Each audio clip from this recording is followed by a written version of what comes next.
En rejetant Christ, les Juifs ont clairement prouvé que la sagesse humaine est absolument incapable de saisir la révélation divine sans la lumière du Saint-Esprit. Les Juifs se glorifiaient de leur attachement à la parole de Dieu, du soin qu'ils apportaient à l'étudier et à conformer leur vie à ses enseignements. L'événement prouva que, sans s'en rendre compte, ils la méconnaissaient entièrement puisqu'ils rejetèrent le Messie même qu'ils se figuraient attendre. La révélation divine que Paul expose dans ce chapitre de 1 Corinthiens 2, 4, 15 nous enseigne trois choses. Dieu fait connaître par sa parole ce qu'il pense et ce qu'il fait.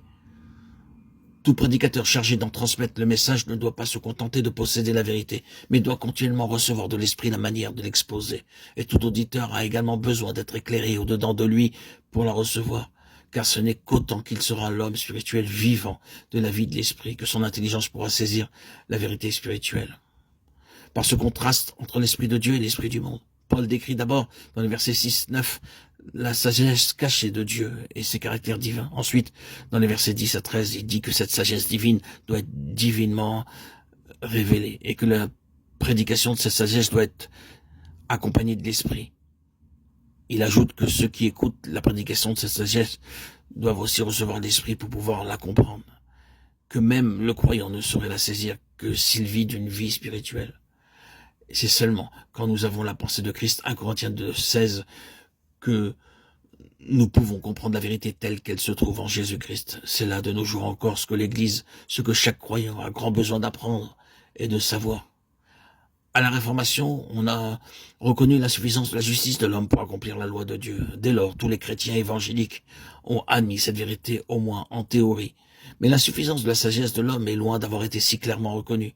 Quoiqu'on admette d'une manière générale qu'il est nécessaire d'être éclairé par le Saint-Esprit, on voit, soit parce que l'Église enseigne, soit parce qu'est la vie des chrétiens, que cette vérité n'a pas encore acquis l'autorité nécessaire pour réduire au silence la sagesse et l'esprit de ce monde. Et Paul nous fournit la preuve de ce que nous avançons là, lorsqu'il nous parle de sa prédication. Ma prédication n'a point consisté en discours de sagesse humaine, mais en démonstration de l'esprit, afin que votre foi fût fondée non sur la sagesse des hommes, mais sur la puissance de Dieu. Il ne leur parle pas ici, comme aux Galates, de deux évangiles, mais de la manière de prêcher le même évangile, la croix de Christ. Il leur démontre que les discours pathétiques de la sagesse humaine produisent une foi qui porte le sceau de son origine, une foi qui se fonde sur la sagesse de l'homme.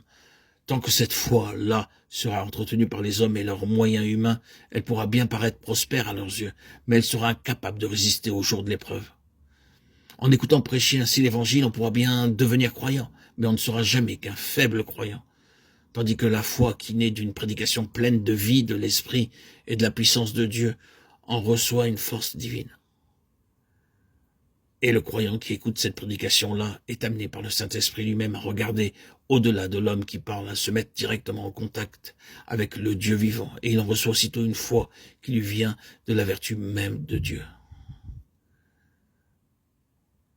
Tant que la grande majorité des membres de nos églises restent faibles malgré tous les moyens de grâce qui abondent autour d'eux, tant qu'ils n'ont guère de cette foi qui vient de la puissance de Dieu, de cette foi qui surmonte le monde, qui purifie le cœur et qui produit les œuvres plus grandes, il est à craindre que cela ne vienne de l'insuffisance d'une prédication qui consiste en discours de la sagesse humaine, plutôt qu'en démonstration d'esprit et de puissance.